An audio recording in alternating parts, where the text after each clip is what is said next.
"I'm sorry, ma'am, but this house no longer belongs to you." Those were the words I heard on March 14th at 9:17 a.m. Standing on my own front porch with my purse still on my shoulder and my key warm in my hand. I remember the way the sentence landed, polite, practiced, and final, like it had been said 100 times before to other people who weren't me. The lock was new, shiny, unfamiliar. My key slid in halfway and stopped, as if the house itself had decided it no longer recognized me. On the porch, stacked neatly against the railing, were cardboard boxes labeled in thick black marker. Kitchen. Winter coats. Files. My life reduced to careful handwriting. On top of the boxes sat a single manila envelope, weighted down by a stone from my own garden. Inside was a document showing $640,000. And a signature that was supposed to be mine but wasn't. I stood there looking at the porch light I'd chosen, the blue planter I'd painted myself, the front door I'd opened every morning for years, and felt the ground thin beneath my feet. This was the house I bought with my own hands, my own overtime hours, my own patience. And somehow, without my knowing, it had been taken from me. I didn't cry. I couldn't. Shock has a way of holding you upright while everything else collapses. How could they do this to me? And if you want to hear the full story, stay with me. Because what happened next didn't just change my address. Changed my life. My name is Helen Brooks. I have never been a woman who drifts through life unaware. Even though that morning on the porch later made me look like one. I was raised to be careful, to read the fine print, to keep records. My father taught me that stability was something you built slowly, brick by brick, and then protected with your whole body. For more than 30 years, I worked in the insurance industry.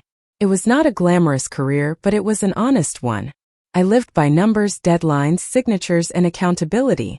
I knew how quickly things could fall apart when trust replaced documentation. The irony of that would not be lost on me later. I bought my house in Redwood Bay, Oregon, long before my son was grown. I remember standing alone in the empty living room the first night, the refrigerator humming softly, the air smelling of fresh paint and pine. I held a chipped blue mug in my hands and felt something close to pride settle into my bones. I paid the mortgage myself. Every payment, every repair, every tax bill. That house was proof of my endurance. Ethan is my only son. He was always polite, quiet, and careful with words. He knew how to sound reasonable even when he wanted something badly. When he introduced me to Madison, I tried to be welcoming. She was composed, observant, and unfailingly polite. She called me Mrs. Brooks long after I asked her not to, and that formality felt less like respect and more like distance. They moved in temporarily. That was the word Ethan used in December, standing in my hallway with 2 suitcases and an apologetic smile. Just until things stabilized, he said. I agreed without hesitation. I had spent my whole life holding things together. This felt like an extension of that role. At first it seemed harmless. Extra mugs in the sink. A new scent of perfume in the hallway. Madison arranged candles and placemats as though she were decorating, not settling in. Ethan thanked me often. I told myself the noise at night meant the house was alive again. But temporary arrangements have a way of becoming permanent when no one challenges them. Their belongings expanded into closets and cabinets. Their plans grew confident. Mine grew quieter. I paid for groceries, utilities, internet, and repairs without comment. I could afford it, and I took pride in that. Still, beneath that pride, something bitter began to form. I was firm with clients and supervisors, but at home my boundaries softened. I had missed school plays when Ethan was young, choosing overtime instead. I told myself stability was love in practical form. I never questioned how he used the money I sent him later, when he called needing help. It felt wrong to doubt my own child. Madison learned my household quickly. She never asked permission outright. She phrased everything as convenience. If I objected, I sounded difficult. Her compliments were precise and hollow. You keep everything so neat. You're very composed. Each one cooled the room. They spoke about the future as if I were furniture. Renovations. Office space. Changes no one asked me about. I began walking quietly through my own kitchen, not wanting to interrupt. That realization embarrassed me more than anger ever could. In February, I opened my document drawer looking for a tax receipt. Everything appeared neat, but something felt off. One folder was thicker than it should have been. I told myself it was fatigue. That evening, my keys were hanging on a different hook. A small thing. Still, I stared at them longer than necessary. I moved them back. I told myself I was imagining patterns that weren't there. I did not confront anyone. I wanted to be kind. I wanted to be reasonable. I did not yet understand that I was already being rewritten. Not with words, but with quiet decisions made without me. The moment that changed everything did not arrive loudly. There was no argument, no raised voice, no slammed door. It came one quiet evening, the kind that pretends to be ordinary so you won't defend yourself. We were sitting at the kitchen table. The same table where Ethan once did his homework, where I paid bills with a pen I kept tied to a string. The overhead light hummed softly. I was drinking tea from my blue mug, the one with the thin crack along the rim that never quite leaked. Madison stood at the counter drying a plate. She looked relaxed, comfortable, as if the house had already adjusted itself to her shape. She turned slightly and said, almost cheerfully, "Don't you think it might be easier to simplify your life at your age?" The words were light, almost kind. She smiled when she said them, as if offering advice about closet space or grocery lists. I laughed. I actually laughed, a small polite sound that rose on instinct, the way women my generation were taught to smooth over awkwardness. I said something dismissive. I don't remember the exact words, only the tone. Casual, agreeable, safe. Inside though something tightened. At your age.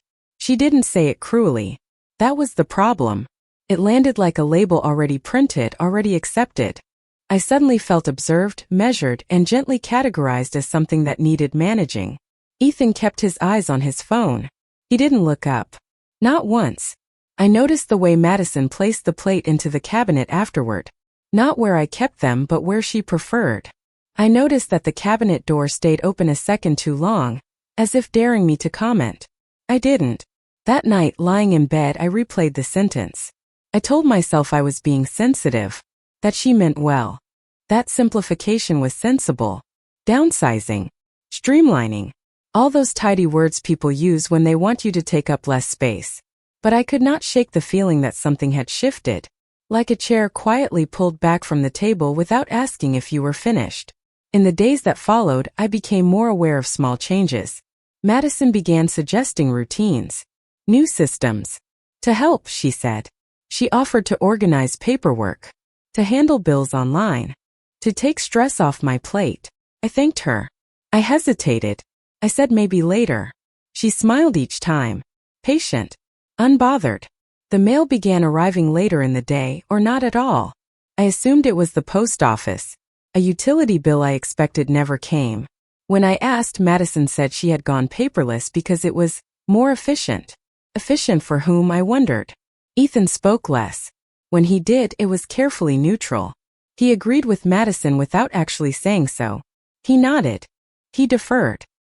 He acted like a man relieved not to be choosing sides, as if there were no sides at all. One afternoon, I reached for a folder in my filing cabinet and found it missing. Not gone, just relocated. Madison brought it to me later with a pleasant expression and said, "I reorganized. It makes more sense this way." I thanked her again. That was the pattern. I thanked. I adjusted.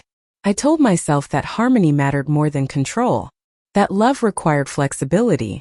That I was imagining threats where none existed. Still, I began locking my bedroom door at night. Quietly. Without telling anyone. I told myself it was habit, not fear. The sentence stayed with me. Simplify your life. I see it clearly now for what it was. Not a suggestion. Not concern. It was a test. A way to see if I would shrink without protest. I did not protest. And that silence, more than anything else, taught them how far they could go. It happened gradually, the way daylight shortens without you noticing until the room is dark earlier than it should be. There was no single moment I could point to and say, this is when I stopped belonging. It was a collection of small absences that added up to something heavy. Bills stopped appearing on the counter. At first, I thought I had misplaced them. I checked the usual drawer, the folder by the desk, the basket where I used to drop unopened mail. Nothing. When I asked casually, Madison said she had switched everything to online statements, so I wouldn't have to worry. Her voice was calm, almost proud. Mail began going missing. Not everything, just certain envelopes. Bank logos. Official-looking return addresses. I asked the post office if there had been delays. They said no. When I mentioned it at home, Ethan shrugged and said maybe I was forgetting what had already arrived. That was new. The suggestion that my memory, not the situation, was the problem. Conversations changed. When I entered the room, voices lowered or stopped altogether. Laughter would fade into polite smiles. I began announcing myself by habit, clearing my throat in my own living room so I wouldn't startle anyone. Madison took over the kitchen without ever saying she had. Things moved. Drawers reorganized. The shelf where I kept my blue mug was reassigned. I found it once in the dishwasher, once in a cabinet I never used. Each time I put it back where it belonged, a small stubborn act no one noticed. She spoke often about efficiency, about how things were done now. She suggested I rest more. Let go. Trust them. When I resisted, even gently, she tilted her head and said, "We're just trying to help." Ethan avoided my eyes. When I tried to speak to him alone, he seemed distracted, already half elsewhere. He told me I was reading too much into things. That Madison was only being practical. That I deserved to relax after working so long. Relax sounded dangerously close to disappear. I started keeping notes. Not because I suspected fraud yet, but because something in me knew I would need proof of my own sanity. Dates. Missing envelopes. Conversations remembered exactly as spoken. I hid the notebook in my bedside drawer. One evening I reached for my checkbook and found it gone. Madison brought it back later and said she had put it somewhere safer. I did not argue. I nodded. Inside, a quiet humiliation spread through me, steady and cold. I felt like a guest who had overstayed her welcome in a house with her name still on the deed. At night, I lay awake listening to the hum of the refrigerator, the same sound that once meant security. Now it felt like a countdown. I realized I was being managed, redirected, softly removed from decisions that concerned only me. I did not raise my voice. I did not accuse. I kept thinking that if I stayed calm, things would correct themselves. That families didn't truly mean harm. That this was just a misunderstanding that would resolve. But erasure rarely announces itself. It waits for you to doubt your footing, then steps forward. By the time I understood that, I had already been pushed to the margins of my own life. When I left town for those few days, I believed I was doing something ordinary. A short visit to an old friend 2 nights away, a chance to breathe. I packed lightly. I left the house as I always did, keys on the hook, lights off, doors locked. Nothing about that morning suggested it would be the last time I left my home as its owner. I remember Madison standing in the kitchen, scrolling on her phone. Ethan was at the table, coffee untouched. I told them I'd be back on Thursday afternoon. Madison smiled and said, "Travel safe." Ethan said, "Call if you need anything." His voice was steady, too steady. While I was gone, they did not hesitate. They changed the locks. They contacted the utility companies and transferred the accounts. They gathered documents I had kept for decades and used them against me. They prepared paperwork to sell my house. The documents were dated March 11th, 3 days before I returned. 3 days before I stood on the porch and heard that sentence spoken like a routine instruction. "I'm sorry, ma'am, but this house no longer belongs to you." The man who said it was not unkind. That made it worse. He held a clipboard. He explained things slowly, as if speaking to someone confused. He told me the property had been listed, the sale initiated, ownership transferred pending final confirmation. I told him he was mistaken. He showed me the papers. There it was. My name. My address. A signature that mimicked mine closely enough to pass at a glance. The amount, $640,000. Typed cleanly at the bottom of the page. The ink was dark. Confident. Permanent. I felt something tear quietly inside me. Not rage. Not yet. Something colder. I asked to use the bathroom. He hesitated, then said he couldn't allow that. I stepped back onto the porch instead. My boxes were still there. Someone had folded my sweaters carefully. Someone had packed my life with time and intention. Madison had always been good at that. I called Ethan. It rang twice before he answered. "Mom," he said as if surprised. I told him where I was. I told him what I was holding in my hands. There was a pause long enough for me to hear my own breathing. "It's complicated," he said finally. That was the moment. Not the locks. Not the forged signature. That sentence. I ended the call without replying. I sat on the steps of my own porch and pressed my palm against the wood. It was warm from the sun. Solid. Familiar.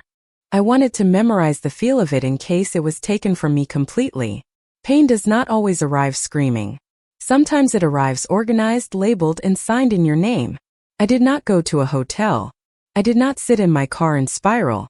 I picked up my phone, walked to the end of the driveway, and called the one person I trusted to stay calm when I could not. Her name was Janice Lee. We had worked together years ago, back when I still carried a briefcase and believed paperwork could keep people honest. Janice left insurance and became an attorney. We kept in touch the way women do when they've watched each other survive. Birthday cards, short calls, occasional lunches where we talked about everything except what hurt. When she answered, I said, "Janice, I'm locked out of my own house." There was a beat of silence. Then her voice changed, focused, flat, professional. "Where are you standing right now?" I told her.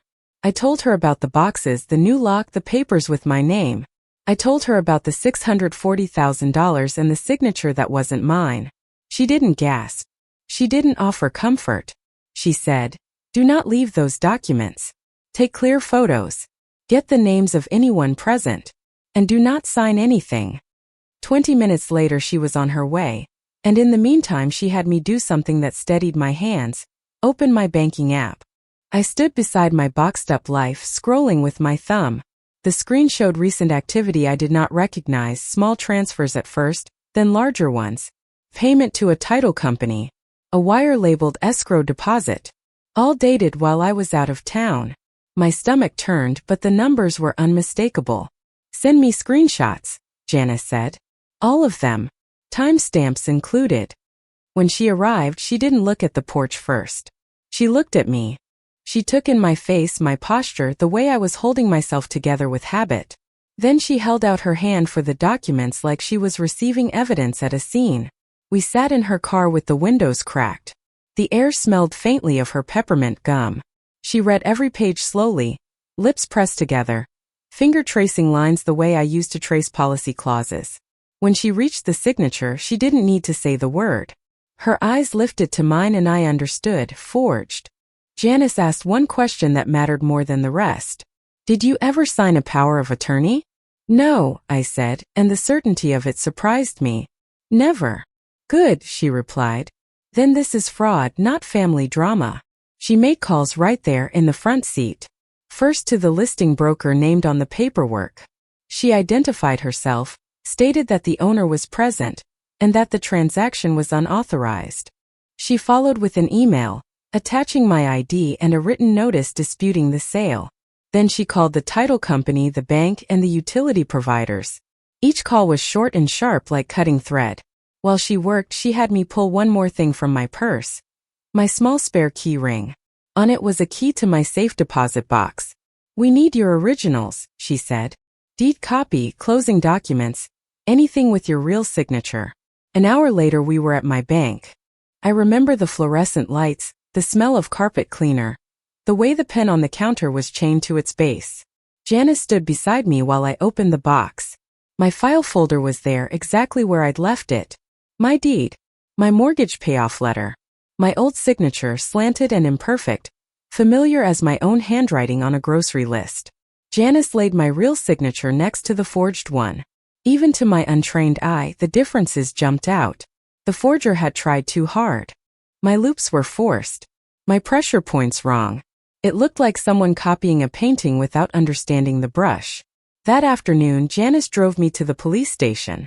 Filing a report felt strange, like admitting my home had been stolen the way a car is stolen. The officer took my statement. I gave dates. March 11th on the documents.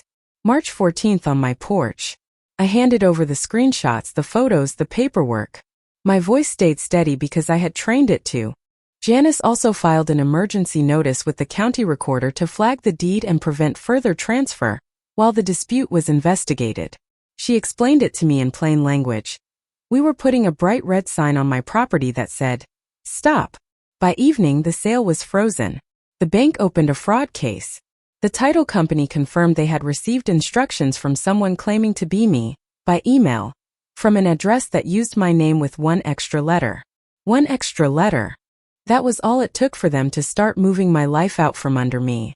When I finally returned to Janice's house that night, she insisted I stay with her. I sat at her kitchen table with a borrowed sweater on my shoulders. She slid a cup of tea toward me. The same simple kindness I had offered my son without limits. "You're going to get your house back," she said. "But you have to be prepared for who did this." I stared into the tea as the steam curled upward. I already knew, and that knowledge was a quiet kind of grief. Because the truth was not only that my home was still legally mine. The truth was that the people I had sheltered were willing to sign me out of my own life. The next morning we started a careful inventory the way I used to after a claim. What was missing, what had been altered, what story the facts told. Janice had me change every password. Banking, email, utilities. I called the post office and learned a change of address request had been submitted online in my name. The confirmation had been sent to that same, almost me email address. I asked for a printout and felt my hands shake. Back at her desk, Janice opened the county website and pulled the recent filings. There it was again. A recorded instrument number, my property listed, and a notarized page I had never touched. The notary stamp belonged to a small shop across town. Janice circled the commission number with a red pen and said, "This will matter." Consequences did not arrive with shouting or slammed doors. They came quietly through phone calls not returned, emails forwarded, accounts flagged. Justice, I learned, does not need drama. It needs records. The first thing that happened was the bank froze every account Madison had touched. Not just mine, hers. Joint accounts. Linked cards. Automatic payments stopped mid-cycle. I found out later that her employer was notified when the fraud unit requested verification of income tied to the wire transfers. 2 days after that, she was placed on leave pending investigation. A week later, she no longer had a job. Ethan began calling. First it was once a day. Then twice. Then messages layered on top of one another. His voice shifting from confusion to panic. He said there had been a misunderstanding. He said Madison handled the paperwork. He said he thought I knew. He said he was afraid. Afraid is a word that sounds different once you've been betrayed. Madison didn't call at all. She sent one email. It was carefully written, full of phrases like we only wanted to help and things got out of hand. She apologized without apologizing, explaining her intentions in detail while never once explaining the forgery itself. The investigation moved forward with methodical precision.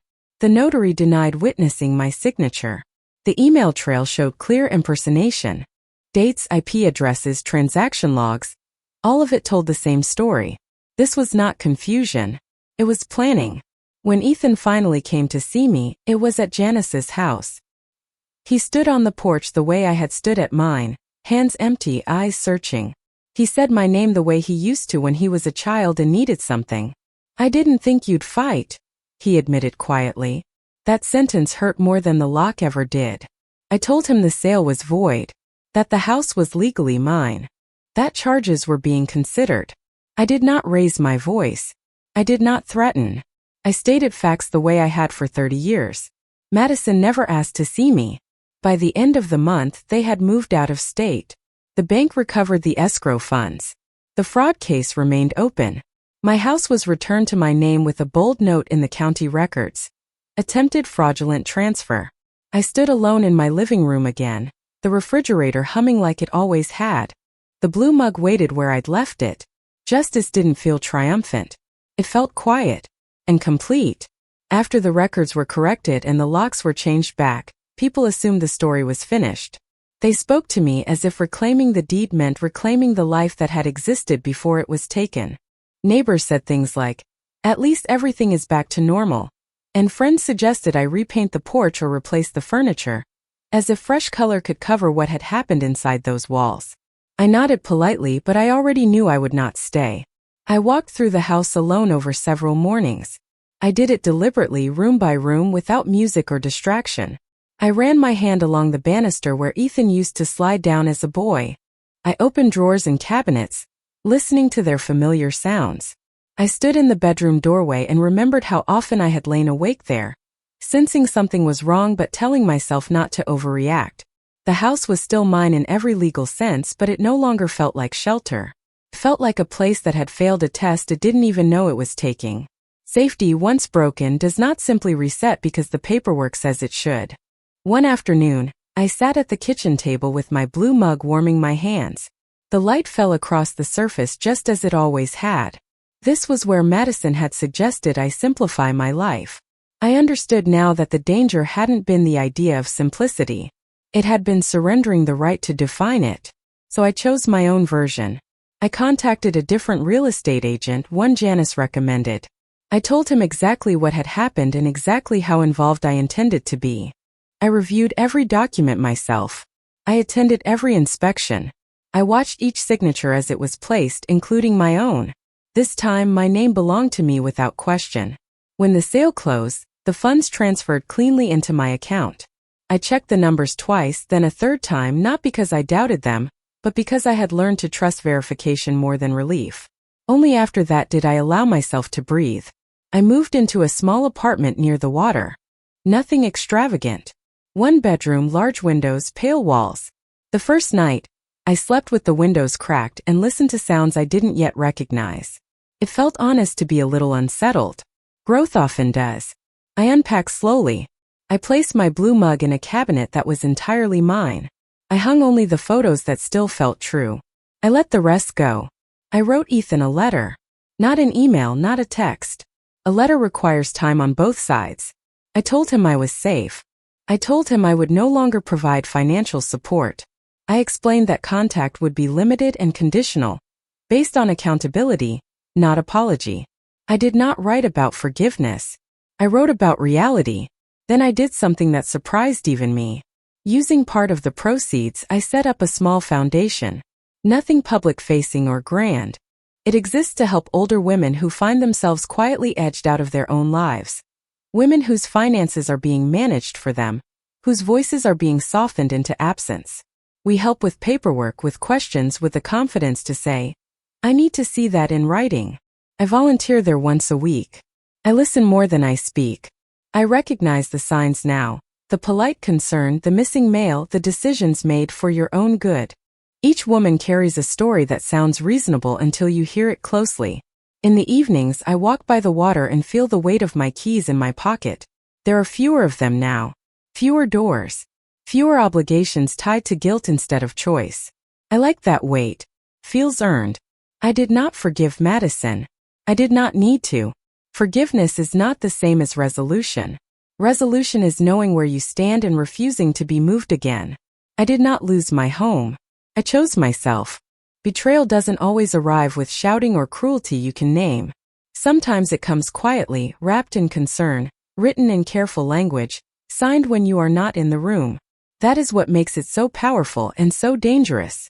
For most of my life, I believe strength meant endurance. Staying calm. Staying generous. Caring more than my share because it kept the peace. I thought love, especially a mother's love, was proven by how much you were willing to absorb without complaint. I know better now. Strength, I learned, is not loud. It does not argue or explain itself. It lives in checking the documents one more time, in asking the question that makes the room uncomfortable, in choosing yourself without asking permission. Standing on my porch that morning, holding papers with my name forged across the bottom, I felt something shift inside me. Not fear, clarity. I understood, finally, that silence had been mistaken for consent, and that I was allowed to withdraw it. Today my life is quieter, smaller in the best way. Fewer rooms. Fewer demands. Fewer conversations where I pretend not to notice what is happening. I drink my tea from the same blue mug. I decide how my days are shaped. I sleep without listening for footsteps that don't belong to me. I didn't lose a home. I lost an illusion. And in its place, I reclaimed my voice. If this story found a quiet place in you, if you have felt yourself shrinking to keep others comfortable, remember this. It is never too late to choose yourself. If this touched a nerve, you belong here. Subscribe to hear truths where silence becomes strength.